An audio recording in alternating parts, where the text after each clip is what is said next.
Vous êtes près de 400 connectés. Je vous propose qu'on rentre dans le vif du sujet. Je vais commencer par vous présenter les différentes personnes connectées ce soir en ligne, en tout cas celles que vous avez à l'écran. Je ne vais pas pouvoir vous présenter les 377 personnes actuellement connectées. En tout cas, nous avons la joie d'accueillir ce soir Solène Thomas, qui est donc fondatrice et présidente d'Eclore. Nous accueillons également Guibert Delmarmol, qui est cofondateur de la fondation Lunt. Et sont présents également, trois membres du cercle fondateur des leaders éclairés, Gilles Vialard, Romain Cristofini et moi-même, Vincent Meignier. Et on a vraiment beaucoup de plaisir de vous accueillir ce soir et de former avec vous ce si grand cercle.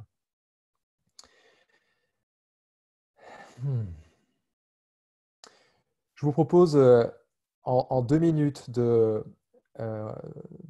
redonner quelques informations sur ce qu'est cette communauté de leaders éclairés.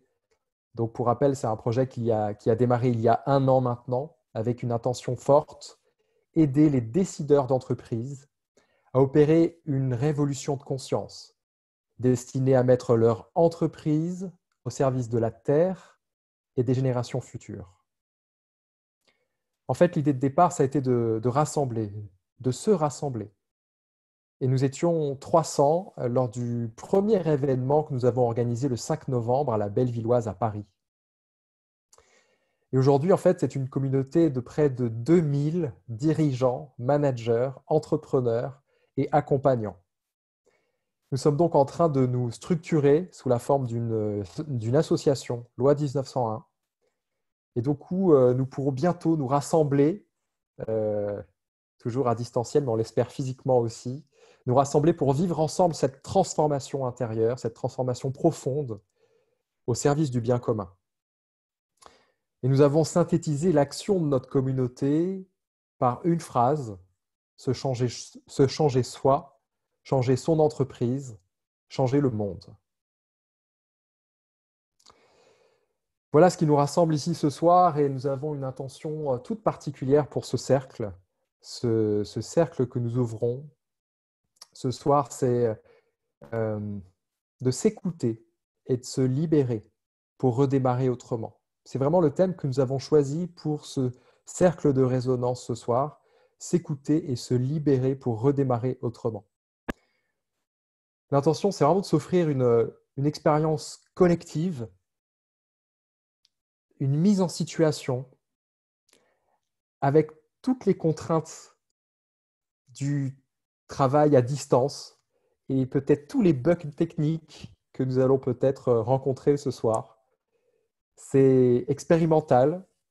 On a envie de vous proposer de prendre soin de vous de vous respecter ce soir parce qu'on souhaite que l'introspection finalement soit la plus profonde possible pour vous avec toutes les limites du distanciel.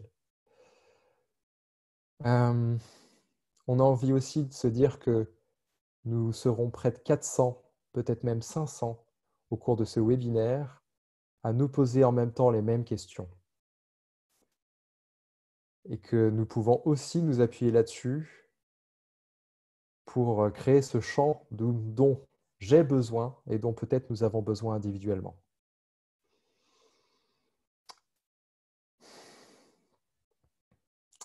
Voilà l'intention de ce cercle ce soir, se questionner individuellement pour se soutenir collectivement dans cette transformation intérieure au service du monde. S'écouter et se libérer pour redémarrer autrement. Je vais maintenant vous inviter à vous poser, à vous, cette question de quelle est votre intention ce soir? Qu'est-ce que vous avez écouté en vous qui fait que vous êtes présent ce soir dans ce cercle? Dit autrement, quelle intention vous a amené ici? Et je vous invite à prendre un temps de silence et à vous poser cette question Quelle intention vous a amené ici?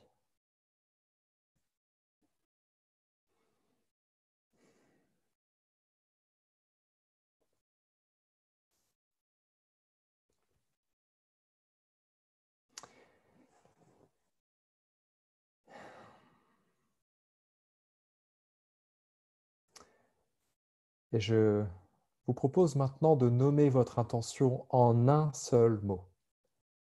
Trouvez le mot qui synthétise l'intention avec laquelle vous venez ce soir. Et je vous propose là de revenir sur la page web que vous avez ouverte. Je vous reposte le lien de cette page.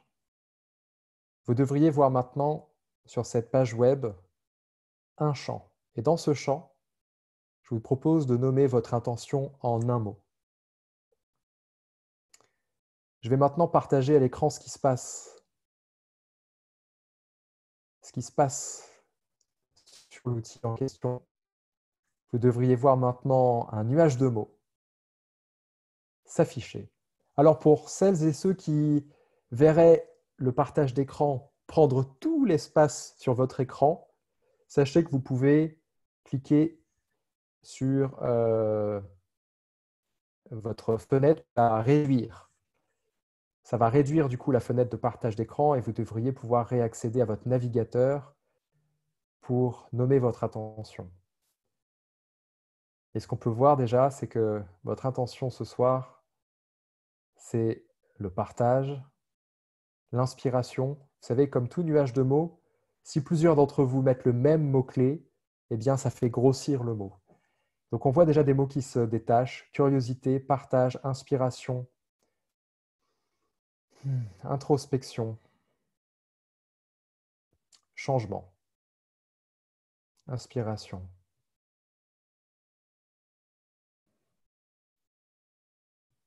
espérance, connexion,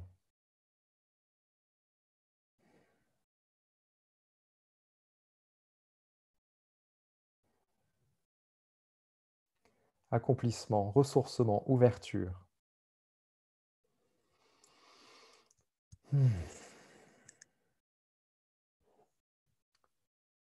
Écoutons-nous. Écoutons nos intentions individuelles pour créer ce champ, le champ qui va nous porter durant cette expérience ce soir.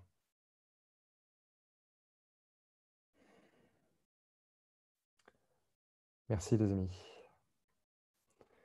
Je vous propose de...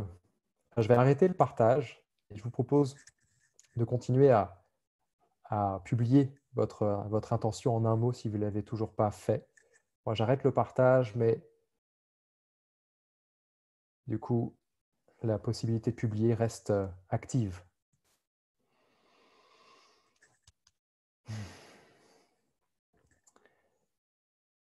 Je vais maintenant passer la parole à Romain pour donner encore un peu plus de sens à ce qu'on se propose ce soir pour ce nouveau cercle de résonance.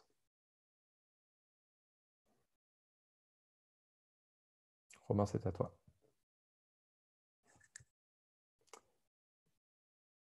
Alors, ok, c'est bon. Bon. Vous m'entendez? Ouais. C'est bon? Super. Merci Vincent, merci à tous d'avoir posé un premier mot. On va parler d'écoute. On a choisi ce thème pour ce cercle ce soir avec soin. S'écouter et se libérer pour redémarrer autrement. Bien sûr, quand on parle du redémarrage autrement, on parle de cette période-là qui nous attend, où on va sortir de cette crise, on l'espère tous. Il y a quelque chose qui va s'ouvrir, soit peut-être un redémarrage différent. Et ces deux verbes, s'écouter et se libérer, ils vont vraiment ponctuer ce webinaire avec deux moments qui viendront ensuite d'introspection interactive, comme on vient de le faire là. Donc, j'ai quelques mots que j'ai envie de vous partager pour nourrir ce cercle de résonance. Et d'abord, si vous êtes d'accord, je vous propose qu'on se relie un petit peu ensemble. Et si vous en êtes D'accord, c'est possible de fermer les yeux. Voilà, tout simplement, imaginez que vous prenez votre place dans un grand cercle. Ce grand cercle, il est constitué de nous tous, hein, nous sommes 400, 450, je ne sais plus, hommes et femmes. Voilà, je vous invite à imaginer peut-être ce cercle dans un lieu qui vous tient à cœur, peut-être dans la nature. Voilà, placez-vous, prenez votre place, installez-vous et connectez-vous à ce cercle en vous rappelant que dans ce cercle, il n'y a pas de certitude. Personne n'aura raison ou n'aura tort ce soir. Vous pouvez regarder autour de vous tous ces gens qui sont assis avec vous et vous dire que même si certains vont prendre la parole, ils ne prétendent pas savoir, ils ne cherchent pas à convaincre. Ce cercle, on le forme ensemble pour écouter le monde, pour nous écouter, pour ressentir là où nous pouvons et nous devons peut-être agir dans cette période si particulière que nous vivons en tant qu'humanité. Voilà. Oui, si vous souhaitez ouvrir les yeux. J'avais envie effectivement de partager un certain nombre d'idées qui peuvent peut-être vous guider. J'espère répondre à ces mots-clés que vous avez mis tout à l'heure dans le nuage. On a pris vraiment l'option de prendre cette direction. Comment redémarrer autrement? Redémarrer autrement, pour les leaders éclairés, ça fait référence inévitablement au changement de paradigme, à cette transition solidaire, écologique qui devient indispensable chaque jour, plus indispensable pour notre humanité. Redémarrer autrement, ça veut dire très concrètement comment vous, moi, chacun d'entre nous, ici présents, nous pouvons contribuer à ce changement sociétal par notre engagement professionnel, avec notre entreprise, avec notre service, notre direction, nos équipes. Alors, on entend beaucoup parler de cette expression changement de paradigme. Ça me semble intéressant qu'on aille un peu au-delà des mots, juste pour poser un peu un cadre, utiliser une grille de lecture sur ce qu'on pourrait essayer de comprendre de ce qui se joue en ce moment dans ce changement de paradigme. On peut peut-être toucher à quel point ce moment que nous vivons est historique et ne concerne pas que nous, mais aussi ceux qui vont venir après nous. Je vais partager mon écran pour une diapo qui vaut sûrement mieux qu'un long discours.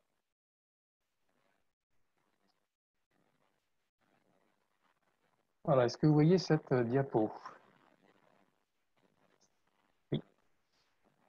Voilà, cette diapo est issue des travaux d'un homme qui s'appelle Marc Lévy, qui est un Français, qui est prospectiviste, et je trouve qu'elle a le mérite de poser des repères assez clairs, peut-être simplificateurs pour une partie.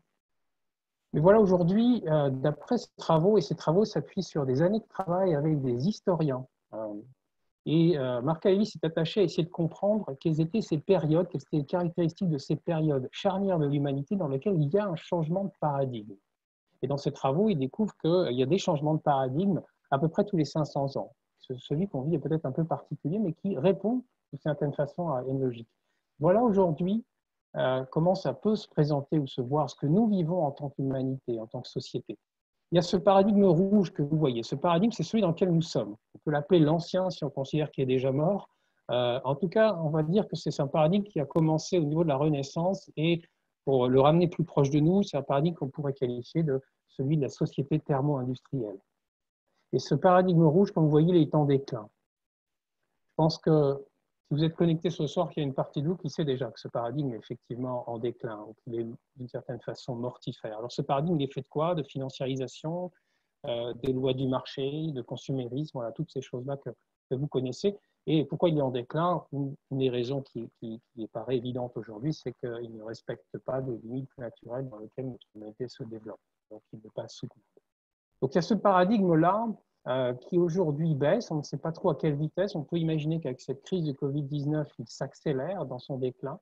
Et donc certaines forces et les institutions de ce paradigme-là, que sont les États ou que sont les banques, se raidissent pour le tenir, ce paradigme, pour essayer qu'il dure. Et ce qu'on peut voir, et ce que décrit ce schéma, c'est qu'il y a un paradigme vert qui s'ouvre. C'est-à-dire qu'en opposition ou quelque part en alternative, en bifurcation à ce paradigme que Marc Lévy appelle de mort ou de mortifère, il y a un paradigme de vie. Ce paradigme de vie, il est fait de quoi? il est fait de sobriété, il est fait d'un nouveau rapport à la Terre, il est fait d'une forme de retour à l'intériorité, de retour à notre condition d'être humain, retour à ce qui fait du sens pour nous, retour à notre lien à la nature, que je dis retour, ou alors peut-être revisiter notre place, notre lien avec la nature, notre lien dans l'ordre des choses. L'effet de réticularité, ça veut dire de travail en réseau, un petit peu à l'image des arbres qui, vous savez, de façon souterraine, se soutiennent à l'air. Donc il est fait de coopération et de valeurs altruistes de cette nature-là. Et puis, comme vous le voyez, il y a une flèche noire. Et la flèche noire, c'est le paradigme, c'est une possibilité d'évolution de notre situation actuelle. C'est un paradigme noir dans le sens où c'est un paradigme qui amène vers une forme de guerre, vers des guerres, mais peut-être même concrètes. Donc en gros, c'est un paradigme qui consisterait à dire que l'humanité rate le coche du verre pour s'enfermer dans un paradigme, ce qui pourrait peut-être le caractériser plus aujourd'hui par rapport à ce qu'on vit, c'est un paradigme de totalitarisme, un paradigme de nationalisme, de refermement sur soi. On le voit, cette crise, elle provoque ça, avec tout ce que ça veut dire en termes d'extrémisme religieux et autres. Là, le cercle bleu que vous voyez, c'est le cercle dans lequel nous sommes. C'est-à-dire que les travaux montrent qu'il y a une période de chaos dans laquelle que nous traversons, qui dure quelques années. Et c'est de cette période de chaos, c'est dans cette période que se décide en fait l'évolution de la société.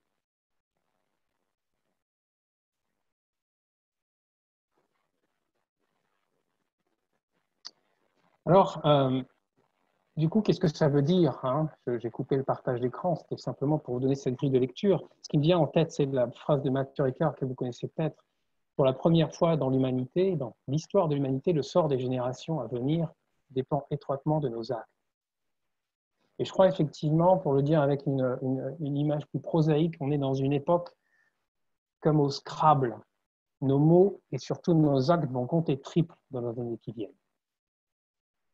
Et ce qui est peut-être ce qui peut servir de maxime à ce paradigme vert auquel j'imagine vous aspirez, ou une bonne partie d'entre vous aspirent ici, mais si on ne sait pas exactement quelle forme à prendre, cette maxime, ça pourrait être de se voir, de se rencontrer, de se parler et de se dire non plus finalement qu'est-ce que tu fais toi dans la vie, mais plutôt qu'est-ce que tu fais pour la vie. Et dans ce paradigme vert, on sait que les entreprises, elles ont un rôle majeur à jouer. Et on sait que les solutions existent aussi. Vous savez, une entreprise peut se mettre en mouvement vers le bien commun. Elle peut se doter d'une mission. Elle peut y accès à beaucoup de choses aujourd'hui là-dessus. Alors, une fois que je vous ai dit ça, peut-être que vous vous dites, c'est bien beau, c'est très bien tout ça. Moi aussi, j'aimerais bien contribuer au paradigme vert, mais comment je peux faire? Comment je peux y arriver? Je pense que nous sommes 400 là connectés et j'imagine qu'il y a parmi vous de nombreux managers, de nombreux dirigeants. J'imagine que à côté de cet espoir de changement que cette crise suscite, beaucoup d'entre vous, managers, dirigeants, vous devez appréhender aussi avec beaucoup de crainte les mois qui se profilent, avec la question de comment maintenir l'activité, comment peut-être simplement la faire survivre. Je crois qu'il y a aussi dans notre cercle beaucoup d'accompagnants. Et je peux imaginer aussi les coachs et consultants qui s'inquiètent de leur activité et qui se disent mais comment est-ce que je pourrais maintenir mon activité tout en allant plus loin avec mes clients, tout en contribuant moi aussi à élever les consciences, à transformer les organisations, à les aider à aller vers le bien commun. Je pense et je crois qu'on se rejoint tous ici, dans cette dualité. Il y a une part de nous qui aspire à ce changement, il y a une autre part qui en a peur. Il y a une part de nous qui veut contribuer plus activement et il y a l'autre part qui se demande quel est le prix à payer. Et si j'aurais la force de le faire? Et si j'aurais la force de dire ma vérité, de ne plus être tiède, d'agir peut-être en cohérence dans mon champ professionnel? Donc il y a de l'élan, de l'envie, de l'espoir d'un côté, puis de l'autre côté, il y a des peurs, des croyances sur nous-mêmes, de l'ego. Voilà une belle dualité. Je crois qu'elle nous habite pour beaucoup d'entre nous, pour beaucoup de ceux qui souhaitent s'engager dans ce nouveau paradigme. Et moi, c'est ce paradoxe-là que j'ai envie de vous inviter à déployer, à le poser devant vous, à le regarder en face, pour mieux le dépasser. Alors, comment on le dépasse, ce paradoxe d'espoir, de peur? J'ai envie de vous dire, c'est pour ça qu'on a parlé de ce séminaire comme un moment d'écoute. Je crois qu'on dépasse en s'écoutant. Je pense que les réponses sont en nous. En quoi m'écouter, ça va m'aider à devenir un acteur du nouveau paradigme. Je ne parle pas ici de l'écoute qui pourrait verser dans le nombrilisme. Hein. On n'est pas ça, on n'est pas là-dedans. Hein. La satisfaction de nos désirs, de nos pulsions, on a une société de consommation qui sait très bien faire ça. Je parle de cette voix intérieure, celle qui chuchote habituellement en nous dans les interstices de sérénité de notre vie. Et c'est cette voix peut-être qui se fait de plus en plus forte dans cette période de confinement, parce que nous sommes davantage tout simplement en contact avec nous-mêmes. J'ai eu la chance au cours des dernières années d'accompagner et de côtoyer intimement beaucoup de femmes et d'hommes dans ce chemin d'engagement qu'ils ont fait pour devenir ce qu'on pourrait appeler des acteurs du changement, dans ce chemin audacieux. Et voilà ce que j'ai envie de vous partager, voilà ce que j'ai observé. Ce que j'ai observé, c'est que la plupart du temps, à un moment donné de leur vie, ces personnes-là, ces hommes et ces femmes ont décidé d'écouter vraiment ce qui les traversait. Que ce soit une épreuve de vie, une émotion, un appel du cœur, une intuition forte. À un moment donné, ils ont non seulement écouté, mais ils ont ensuite posé des actes pour en traduire le message concrètement. Ce que j'ai constaté, c'est que la plupart d'entre eux, ils ont réveillé cette intelligence-là, cette spirituelle, existentielle qui est en chacun de nous, et qui nous permet, quand on n'est pas abruti par le quotidien et noyé de boulot, de tutoyer qui nous sommes vraiment et ce qu'on est appelé à faire sur cette terre. Il y a une chose que j'ai aussi observée chez certains d'entre eux, pas forcément chez tout le monde, c'est que pour cela, dans leur vie, il y a eu une sorte de bascule. Une bascule dans laquelle ils se sont libérés. Libérés de peur, d'être jugés, d'être incompris, d'être rejetés, libérés de jugement sur eux-mêmes, libérés de scénarios de vie ou de scénarios de réussite qui étaient dictés par leur ego. Du coup, j'ai envie de vous partager vraiment une croyance que nous avons au sein des leaders éclairés qui guident vraiment peut-être ce cercle-là et tout ce que nous faisons. Je crois que pour un leader aujourd'hui, et je nous considère tous dans ce cercle autour du feu comme des leaders, je crois que s'écouter, écouter ces élans de vie-là qui nous traversent, c'est-à-dire ce que la vie nous appelle à vivre dans une période charnière comme celle que nous vivons là, c'est utile, c'est crucial. C'est utile, c'est crucial pour soi et pour le monde. C'est comme si c'était la clé d'entrée pour agir pour le monde. Vous voyez, une autre forme de paradoxe. En fait, on est sur un mouvement de l'intérieur vers l'extérieur. Mon premier mouvement, c'est de m'écouter pour ensuite agir dans le monde. Autrement dit, ce que je vous dis, avec d'autres mots, c'est que s'engager dans ce nouveau paradigme, les actes que vous allez poser ou que vous déciderez de poser avec audace dans votre champ professionnel pour ce redémarrage, tout ça, ça n'a rien de sacrificiel. Pour vous engager, il ne s'agit pas de répondre à une injonction morale. Il s'agit au contraire de le faire en étant pleinement vivant.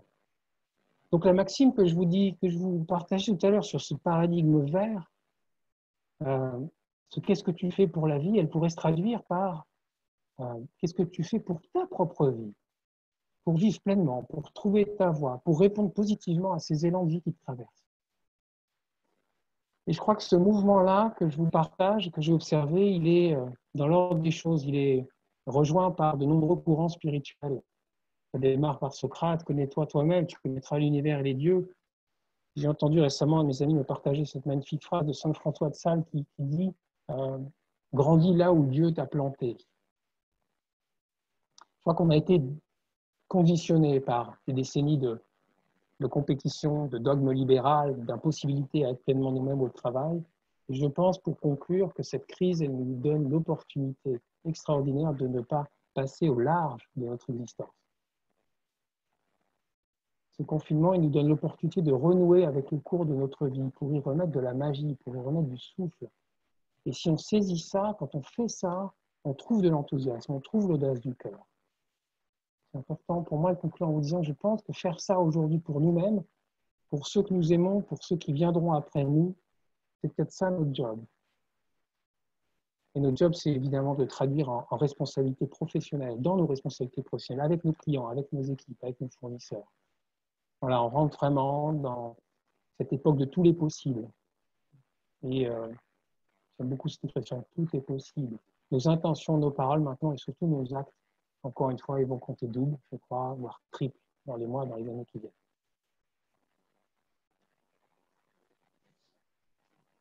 Je suis heureux d'accueillir Solène. Thomas, je vais te laisser la parole maintenant.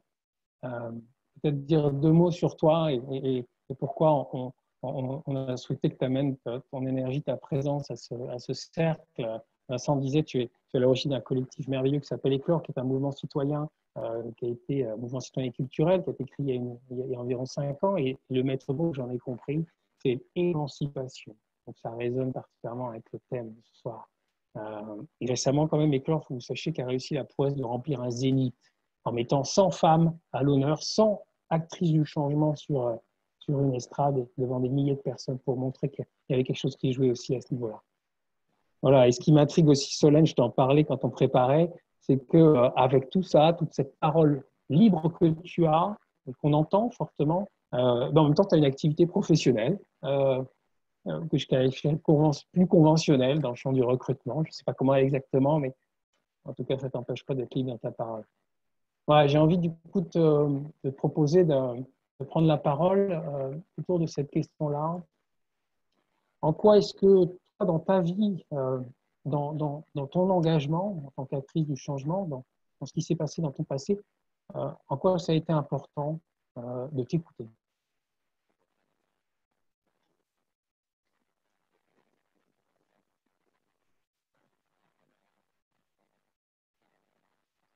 Que tu mettes ton micro. Super.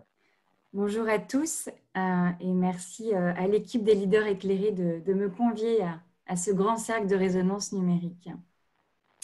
Pour moi, tout a commencé il y a 7 ans. J'avais une vie de parisienne, working girl, qui cochait à peu près toutes les cases. Et j'ai eu envie de me challenger. Et donc, j'ai écouté une forme d'audace qui était d'aller expérimenter Vipassana, qui est une retraite de méditation qui dure 10 jours, dans laquelle on apprend à s'écouter profondément. Donc, je suis allée m'asseoir pendant 10 jours et là, j'ai appris ce qu'était l'écoute profonde, l'écoute méditative, qu'un certain nombre d'entre vous connaissent déjà. Déjà, apprendre à observer sa respiration pendant 3 jours. Et puis ensuite, juste là, au niveau des narines. Et ensuite, rentrer plus à l'intérieur et aller observer ses sensations. Alors, c'est vrai qu'au départ, on a un peu l'impression d'être dans un hôpital psychiatrique à faire ça pendant 10 jours en se levant à 4 heures du matin. Mais rapidement, on découvre une nouvelle sagesse, une nouvelle manière d'être. On capte de nouvelles informations.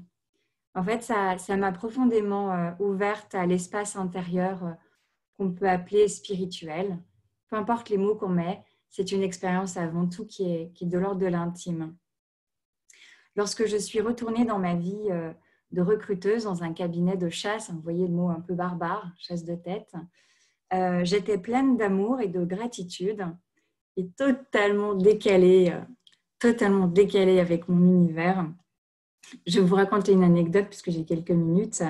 Quand je suis revenue dans ma vie parisienne, je ne pouvais plus mettre de talons parce qu'on apprend dans la méditation à ressentir et donc il est important de sentir le sol sous les pieds. Donc c'était impossible d'imaginer de mettre des talons. Et j'avais rendez-vous avec une grande patronne d'un grand groupe cosmétique.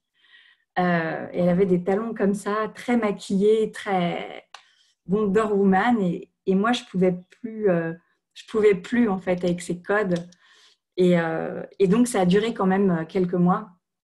Et j'étais perdue, je ne trouvais plus mon espace en fait dans la vie professionnelle. Et c'est là où j'ai écouté une autre chose. Un soir, je me suis endormie en me disant « Ok Solène, mais qu'est-ce que tu vas faire de cette nouvelle spiritualité en toi ?» Et j'ai fait un rêve.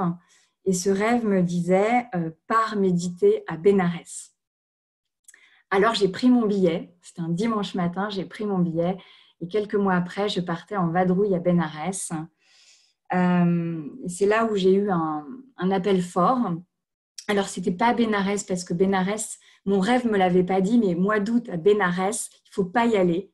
Hein. Ce n'est pas du tout la bonne période. C'est la mousson, vous ne voyez rien du tout.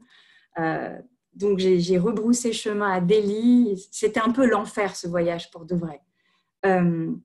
Mais au bout de 2 semaines d'errance en Inde, à nouveau, je me pose la question de qu'est-ce que je fais de ma vie et pourquoi je me suis perdue en Inde.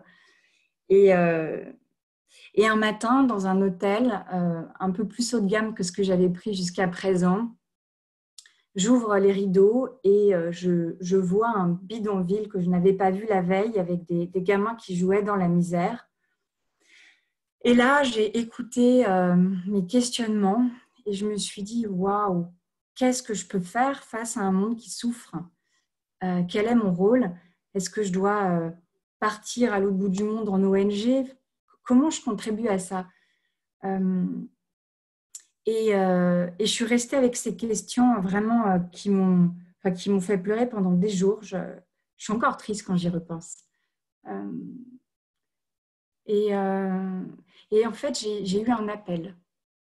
Et cet appel, il porte un mot, un verbe, qui est l'anagramme de colère, qui est, je pense, le verbe qui m'habite, qui m'habitera toute ma vie, c'est éclore. J'ai eu l'appel que je devais porter éclore, un mouvement citoyen d'émancipation. Dans le mot émancipation, il y a la première syllabe, M. Donc, c'est vraiment revenir dans le cœur, revenir dans cette écoute, voilà, de ce qui se joue en soi, dans notre être intime. Et je crois qu'il me reste 3 secondes. Je vous remercie.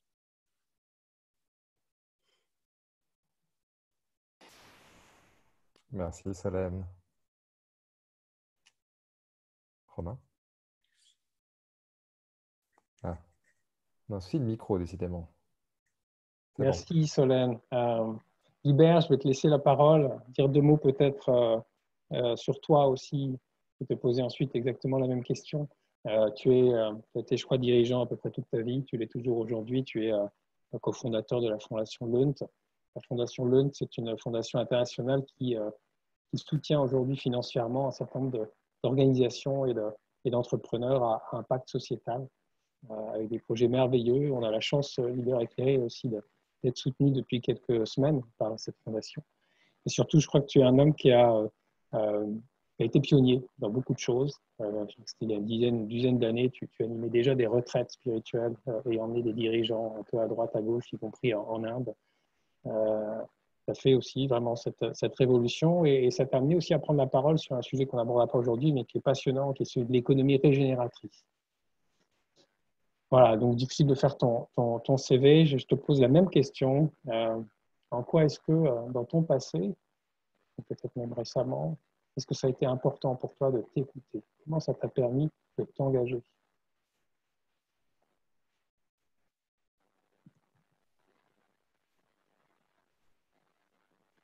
Voilà, on m'entend? Oui. Bonjour tout le monde. Merci Romain, merci Gilles, merci Vincent. Pour répondre à ta question, moi, développer ce que j'ai appelé à l'époque l'écoute intérieure, ça m'a sauvé la vie. Et puis ça a modifié complètement mon chemin de vie. À l'âge de 30 ans, j'étais jeune dirigeant d'entreprise et j'ai été diagnostiqué avec une maladie très grave. Et j'ai subi là, quelque part, un premier confinement entre juillet 94 et septembre 94. J'ai visité pas mal d'hôpitaux. Et au moment où je suis sorti de l'hôpital, le médecin est venu me trouver. Il m'a dit j'ai des nouvelles pour vous. La bonne, c'est que vous êtes en vie. La mauvaise, c'est qu'on a dû retirer un élément fondamental de votre anatomie pour retirer une tumeur. Et c'est l'hypophyse. Et il m'a dit vous ne pouvez pas vivre sans hypophyse, ce qui veut dire que pour le restant de vos jours, votre vie va être extrêmement compliquée. Vous allez être dépressif, vous ne pourrez plus avoir d'enfants, votre espérance de vie sera réduite d'une 15aine d'années et vous devrez vivre sous médication pour le restant de vos jours. Et donc ça, à quelques jours de mon 31e anniversaire, le médecin m'a donné une feuille de route qui ne me convenait pas du tout. Et il y a quelque chose en moi qui n'est pas de l'ordre du rationnel, qui s'est dit, j'ai une immense gratitude pour la médecine, elle m'a sauvé la vie, mais ce que me dit le médecin, ça ne va pas se passer comme ça. Et donc déjà, je dirais, dans ce travail qui avait duré 2 mois au travers des hôpitaux, j'avais expérimenté ce qu'on voit assez bien aujourd'hui dans cette période de confinement, les différentes étapes du deuil.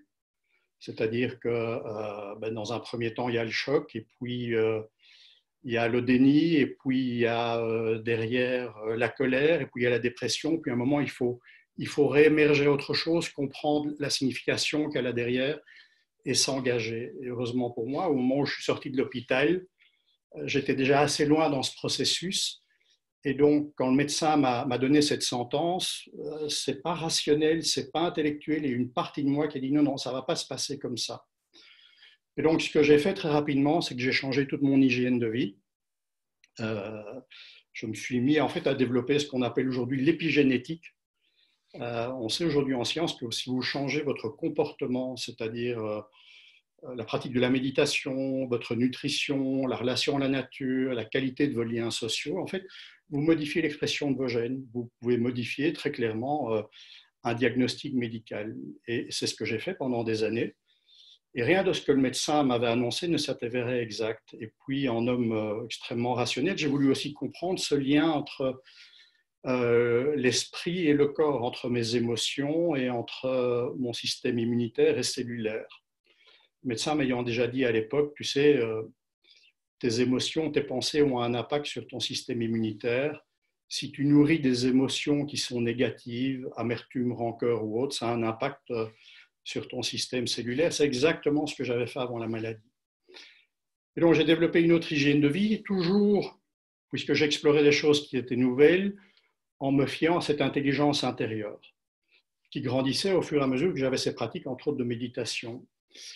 Et puis, ce qui s'est passé, c'est que j'ai voulu comprendre intellectuellement donc, ce que je vivais dans mon corps. Donc, je me suis penché sur la science. Moi, je sortais d'une école de commerce. J'ai lu tout ce que je pouvais dans le domaine de la biologie cellulaire, d'un domaine qu'on appelle la psycho-immuno-endocrinologie, c'est l'étude du placebo et du nocebo, et de la physique quantique également. Sur l'anthropologie, pour comprendre les pouvoirs thérapeutiques des peuples premiers.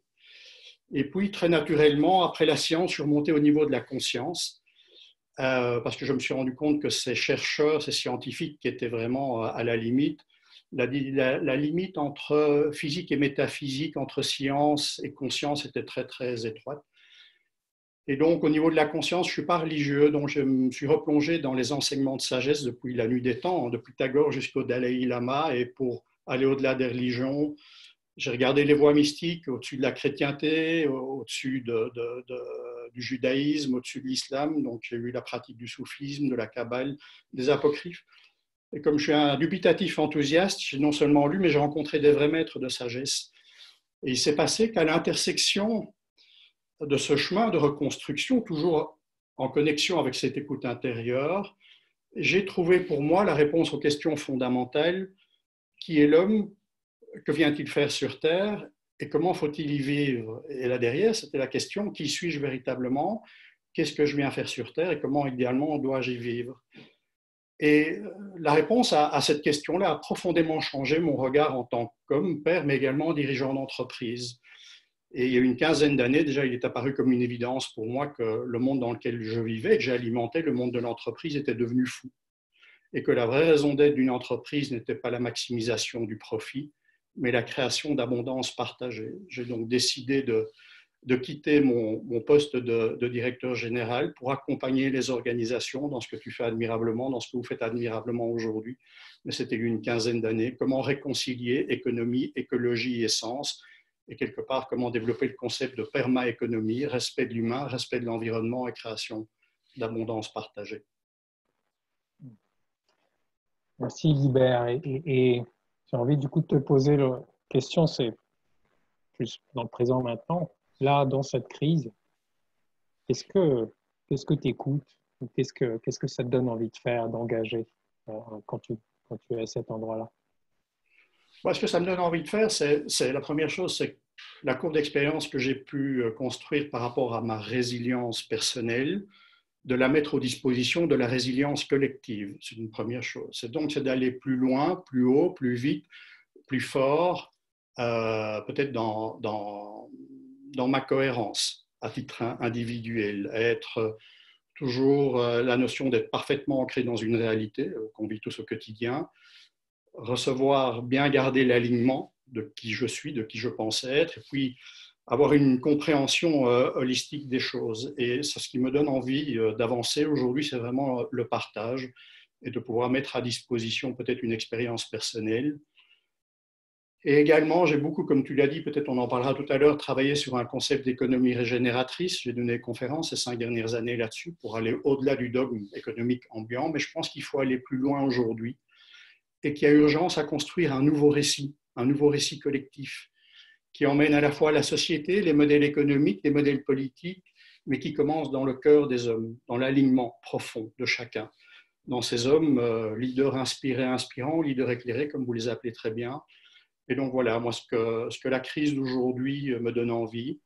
Tu as cité le nom de chaos au début de l'exposé. Il faut savoir que pour les anciens Grecs, le mot chaos signifiait la période qui précède la création du monde. Donc on est là. C'est la période où tout est possible, où on doit tout réécrire. Et le chaos a été théorisé par des mathématiciens, des physiciens, et ils disent qu'en fait, il y a 2 cas de figure qui peuvent se présenter, ou un effondrement, ou on repart vers une nouvelle renaissance. C'est la possibilité, exactement comme après le Moyen-Âge. Et donc, moi, mon envie, c'est de m'engager à fond sur cette nouvelle renaissance, mais on ne peut réussir que collectivement. Merci, Guibert. Toi, Solène, qu'est-ce que cette période actuelle que l'on vit, elle vient te faire entendre, ou qu'est-ce qu'elle anime, qu'est-ce qu'elle change, qu'est-ce qu'elle nourrit? Alors en fait, cette période a été précédée d'un temps très très particulier pour Éclore et l'équipe. C'est qu'on on a mené à bien le projet du Zénith Debout Citoyenne, où le rêve c'était de faire vibrer le cœur du Zénith avec l'énergie de femmes engagées dans la transition sociétale. C'était assez éprouvant parce que le coronavirus avait déjà été déclaré. Et 1 heure après le Zénith, on reçoit un message comme quoi toutes les grandes manifestations étaient annulées. Donc, on est juste passé sur le fil du rasoir et on a perdu beaucoup d'argent, d'ailleurs. Et du coup, en fait, je crois que le message, là, aujourd'hui, de cette crise, c'est d'accepter de ne pas savoir. Et d'ailleurs, cette période de confinement, pour moi, je Covid avec des amis proches d'Éclore. On a la chance de covider à 3 et on se vide. Voilà, on se vide le mental, on laisse les choses se déposer. Donc cette crise, pour moi, c'est vraiment un moment de catharsis où on doit accepter cette métamorphose en cours et accueillir nos peurs, nos colères, nos tristesses, et des choses plus joyeuses aussi, et juste prendre ce temps d'écoute profonde avant de dire « Ah, je sais ce que je vais faire demain ». Voilà, c'est vraiment ça que cette crise m'apprend, c'est « Ok ». Toi, Solène, qui dit toujours haut et fort, écoutons-nous, ben vraiment écoutons-nous là profondément. Merci pour ton témoignage, Solène. Et je vais passer la parole à Gilles.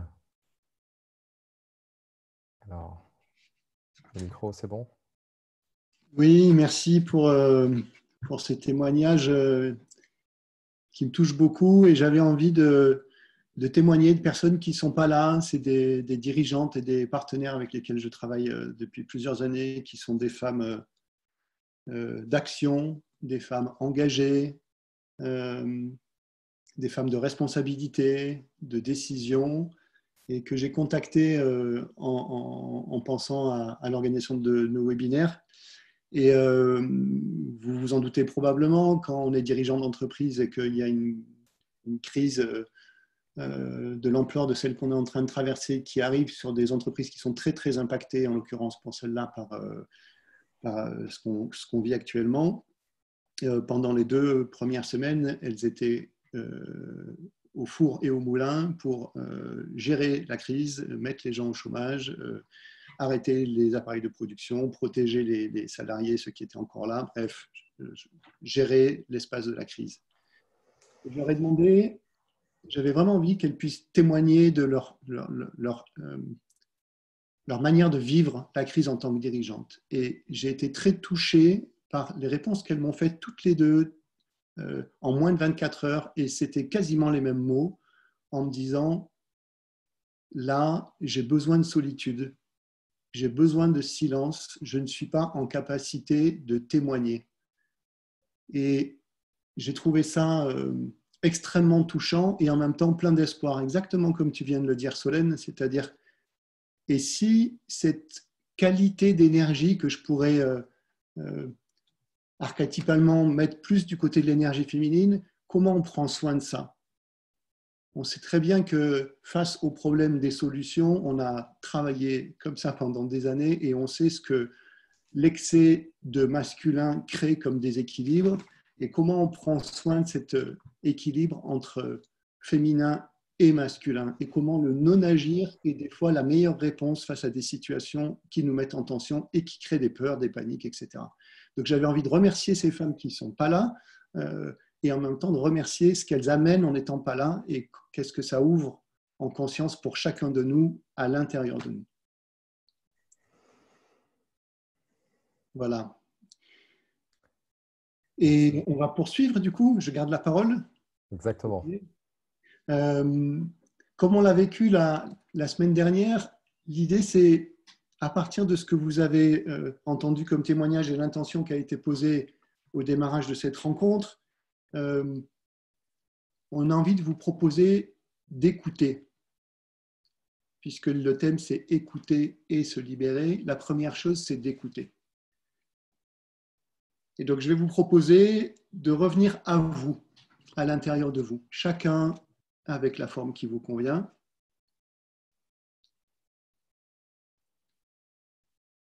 En laissant résonner en vous ce que vous avez entendu de la part de Romain, de la part de Solène,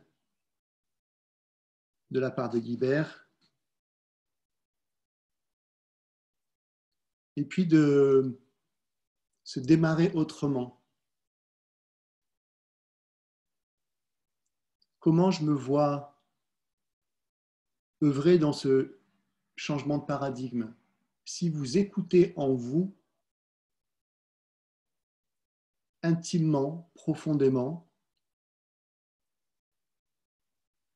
qu'est-ce qui est pour vous vivant, vibrant? Qu'est-ce qui, peut-être tout ténu au début, vibre, frémit? Est-ce que c'est une image, un son, un élan, un désir? Je vais vous inviter à le laisser se déployer en vous, le laisser grandir, remplir votre corps, vos cellules, le laisser rayonner.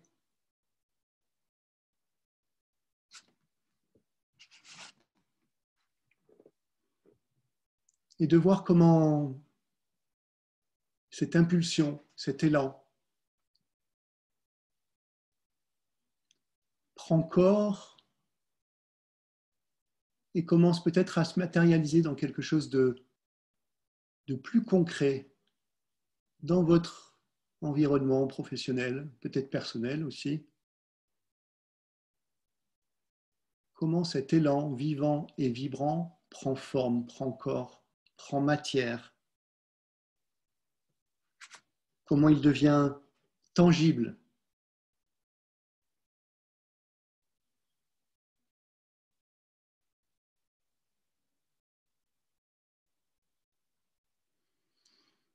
Et de sentir comment cette impulsion, cette vibration, vous mettez les mots que vous voulez, cet élan de vie,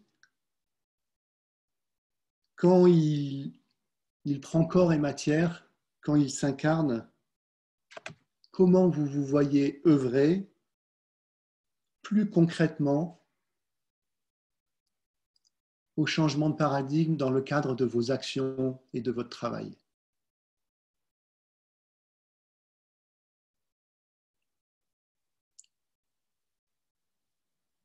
Peut-être c'est des images, des scénarios, vous voyez peut-être des gens, vous entendez peut-être des phrases, vous voyez peut-être des mots.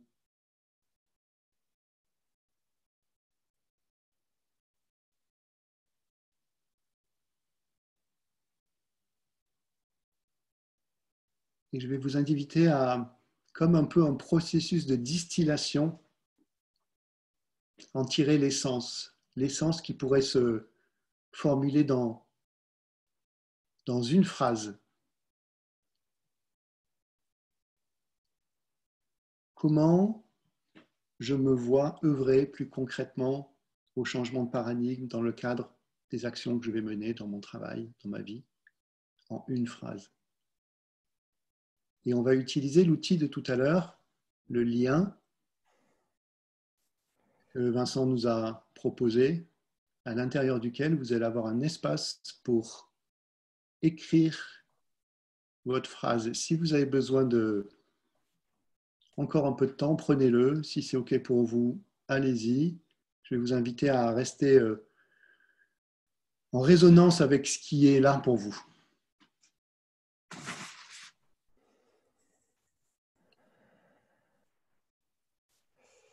Je vous ai remis le lien sur le chat pour ceux qui nous rejoindraient en cours de route. Je vous invite à cliquer dessus.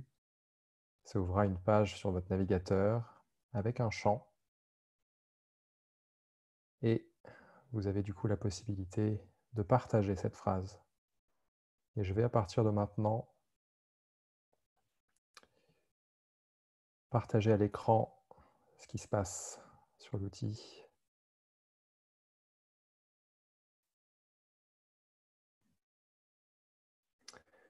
Je vous invite de prendre le temps de lire les contributions et de sentir ce qui résonne pour vous.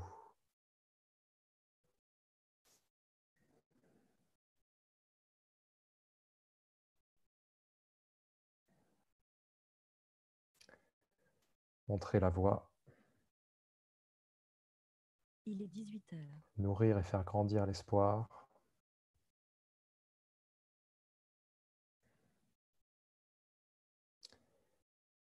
Promouvoir l'esprit et les outils d'intelligence collective dans mon entreprise.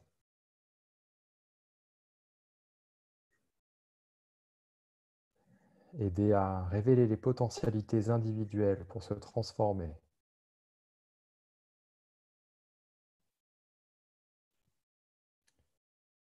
Transmettre la confiance et la paix intérieure. Sensibiliser les autres à la beauté du monde. Redistribuer.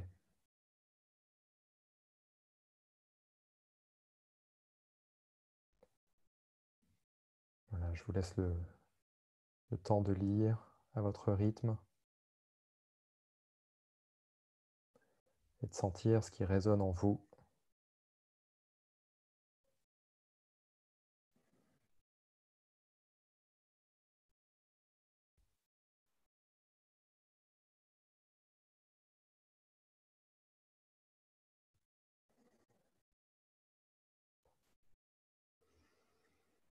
Alors, il y a déjà plus de 170 contributions et je vous remercie chacune, chacun pour le cadeau que vous vous offrez de mettre des mots sur la manière dont vous voyez œuvrer à ce changement de paradigme, notamment dans le cadre de votre travail.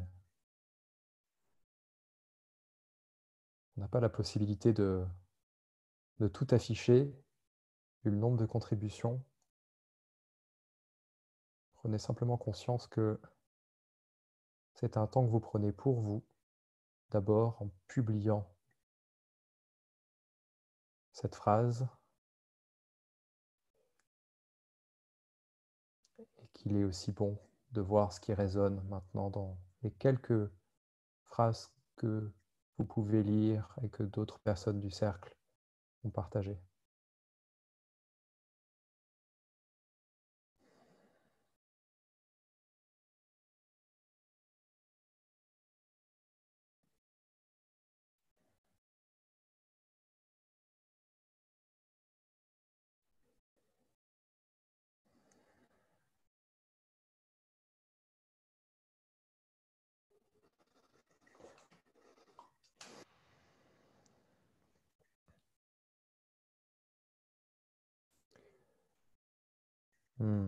Moi, ce que je vois, c'est qu'il y a finalement beaucoup de choses de l'ordre de l'être avant d'être dans le faire. cas, c'est ce qui résonne pour moi en lisant ces différents partages. C'est finalement, avant d'engager des grands projets de transformation, c'est comment est-ce que je peux incarner moi-même le changement.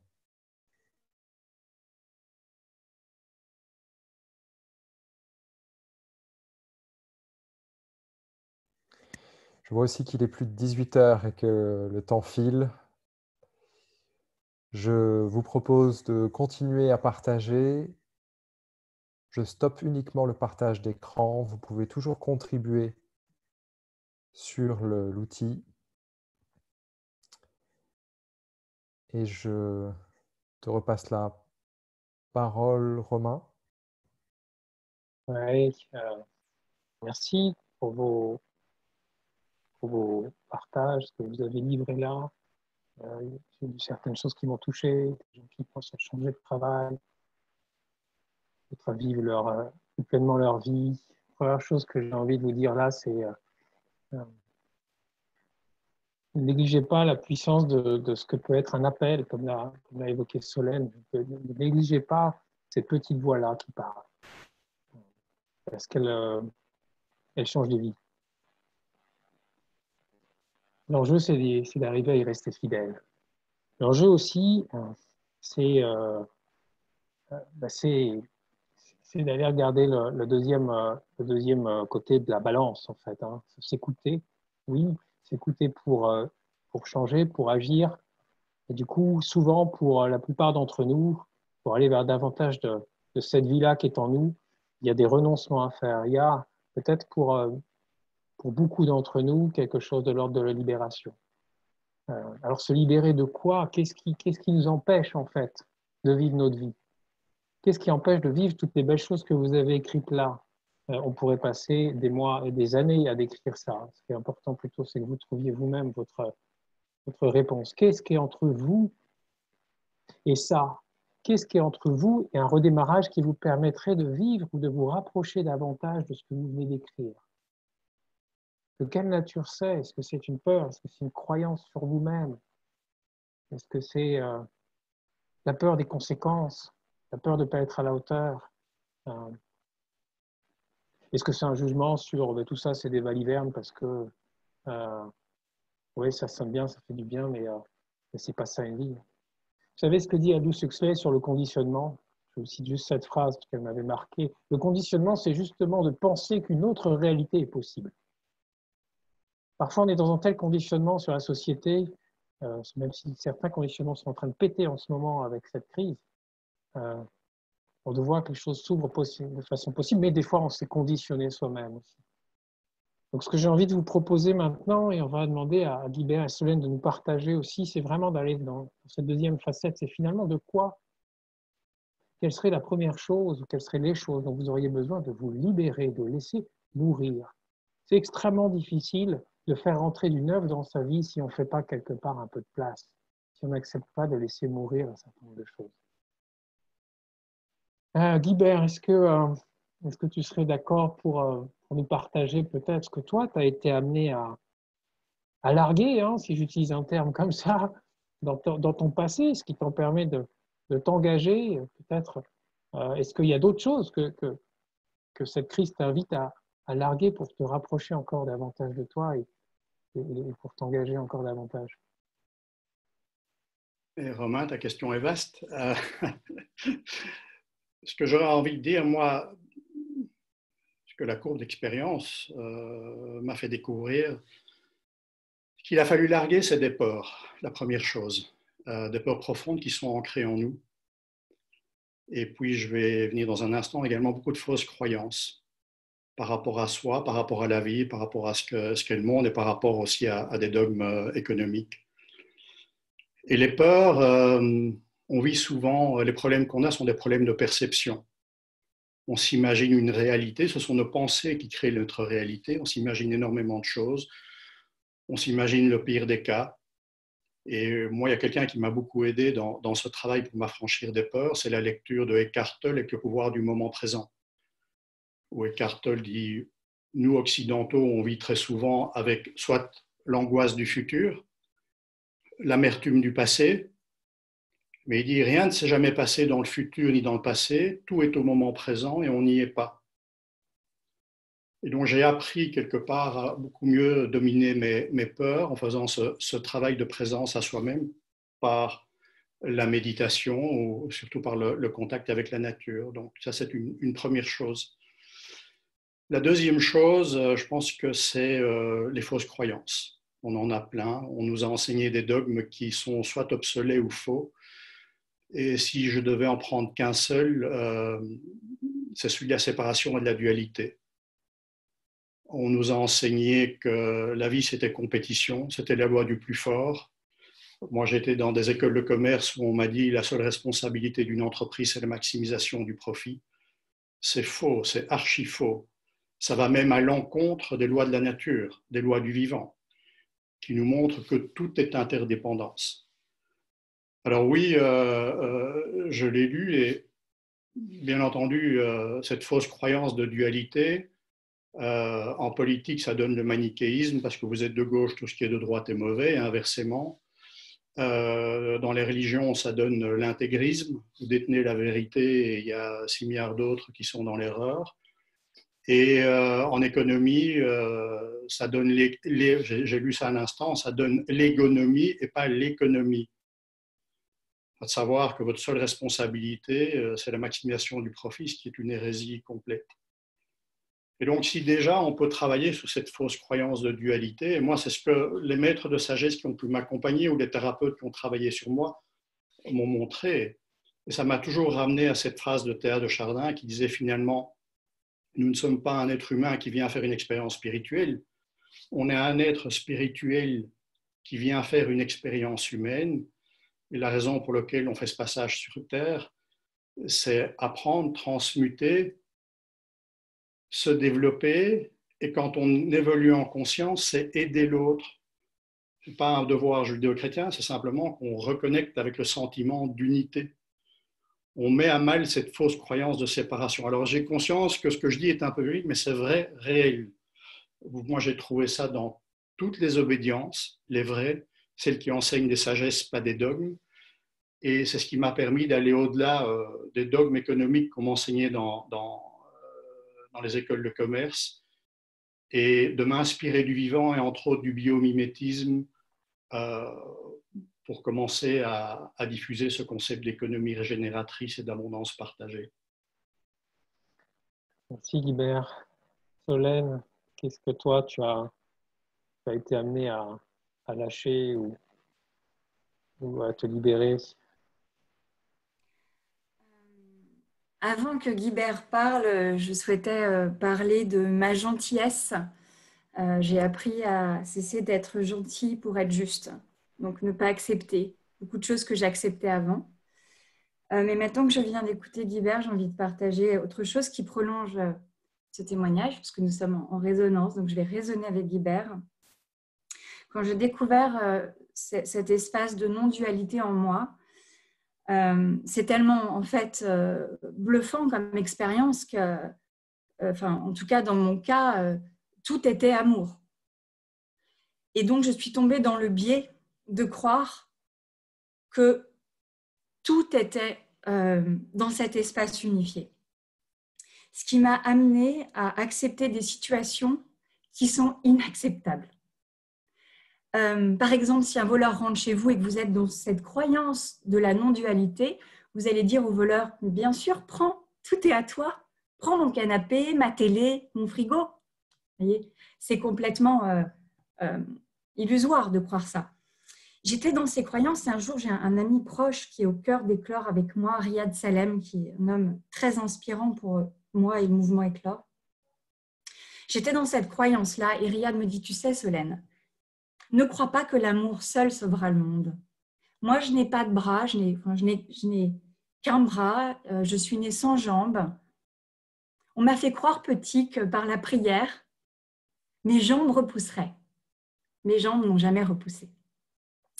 Il y a donc à la fois cette expérience dont parlent toutes les sagesses, que Guibert a très bien reposée là, cette expérience de la non-dualité qui est sur le plan de la verticalité.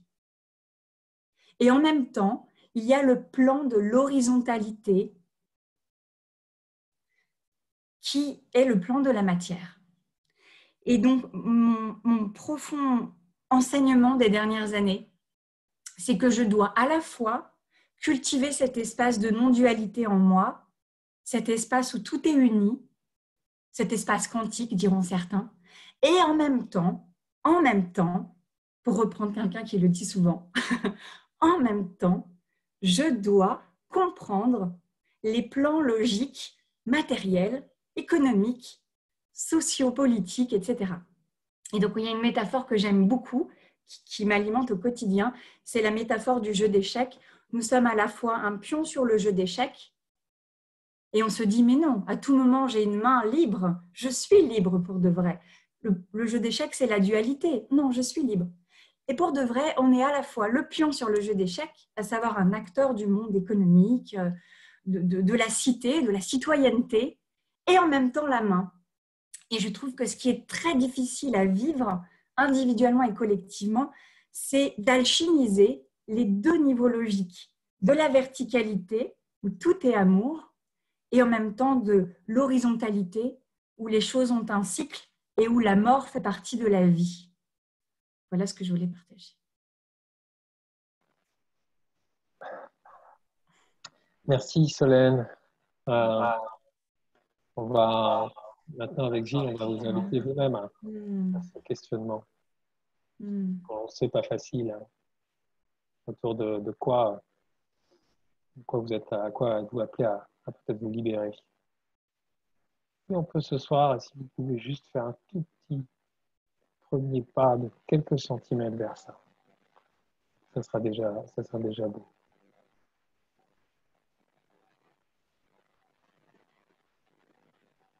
Je vais vous proposer de laisser résonner ou vous faire laisser habiter en vous ces deux axes qui viennent d'être magnifiquement illustrés et témoignés à partir d'expériences très concrètes vécues à la fois par Guibert et par Solène. Juste de prendre un temps de sentir vos propres axes.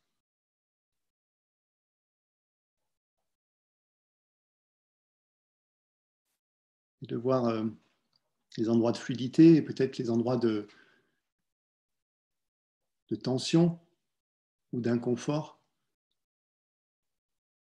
Et comme l'ont fait Guibert et Solène, on va vous proposer de pouvoir nommer pour conscientiser ce qui vous empêchera ou vous empêcherait d'aller vers l'action et de quoi vous avez besoin de vous libérer vous-même, comme viennent de nous témoigner à la fois Solène et Guibert. Et pour ça, revenez à la phrase que vous avez tapée tout à l'heure. Reconnectez-vous à ce que vous avez écrit, sur ce que vous vouliez mettre en œuvre dans ce plan horizontal à partir de cet élan, de cette inspiration plus verticale.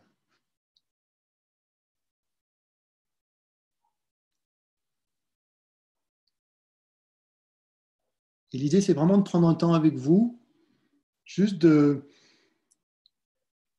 nommer ce qui vous pourrait vous empêcher de vivre ce que vous avez écrit tout à l'heure, de passer à l'acte. De quoi vous avez besoin de vous libérer? Qu'est-ce que vous avez besoin de lâcher? Qu'est-ce qui vous barre la route? Est-ce que ce sont des croyances, des fausses croyances, comme a dit Guibert? Quels sont les conditionnements peut-être qui vous empêcheraient d'aller vers ce que vous avez senti? Est-ce qu'il y a des émotions, des peurs, peut-être des colères, des hontes, des jugements? C'est quoi éventuellement les loyautés aussi dont vous avez besoin de vous défaire aujourd'hui?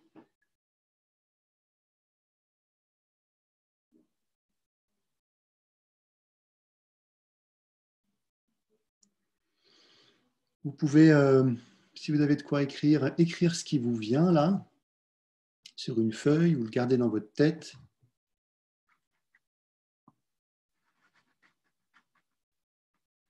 Et prendre un temps de réflexion avec ça. De réfléchir à ce que vous avez besoin de lâcher, de quoi vous avez besoin de vous libérer. Et j'ai envie de vous inviter à regarder le mot réflexion, comme je l'ai lu il y a 2 jours. Réfléchir, c'est mettre un genou à terre à nouveau. Avec cette humilité de nos limites, de nos difficultés, de nos fragilités dans ce chemin, à la fois individuel et collectif.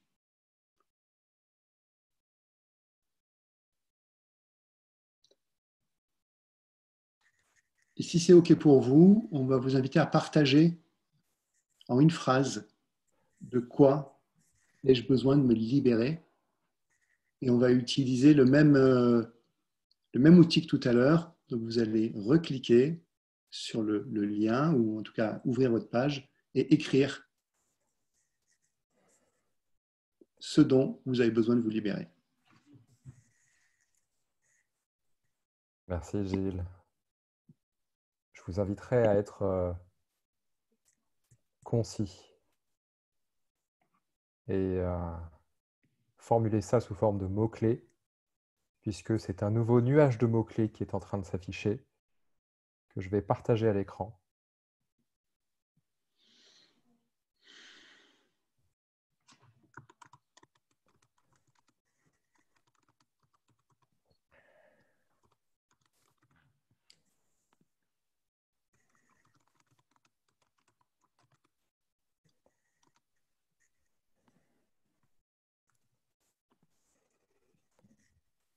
Voilà, on voit beaucoup de choses qui bougent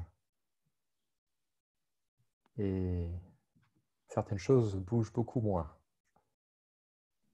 Et en l'occurrence, ce qui ne bouge pas et qui grossit au milieu, c'est peur.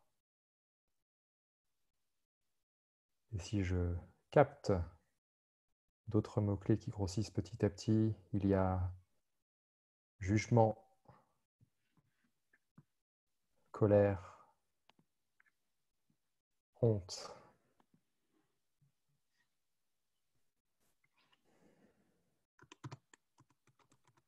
le regard des autres,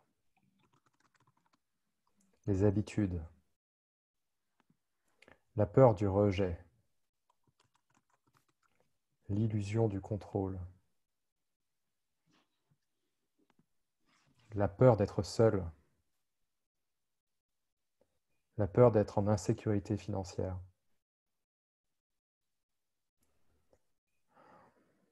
le besoin de sécurité, ma quête de performance,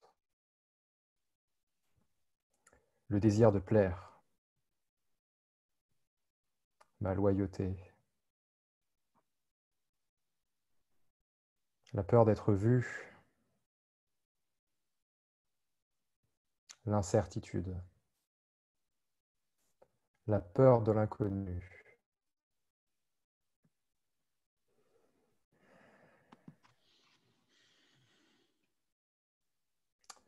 l'ego,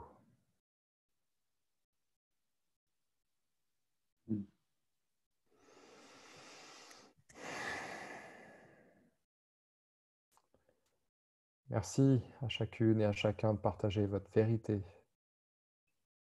et de mettre en face de vous, de nous, ce qui peut-être fait obstacle à incarner pleinement ce nouveau paradigme que nous souhaitons créer.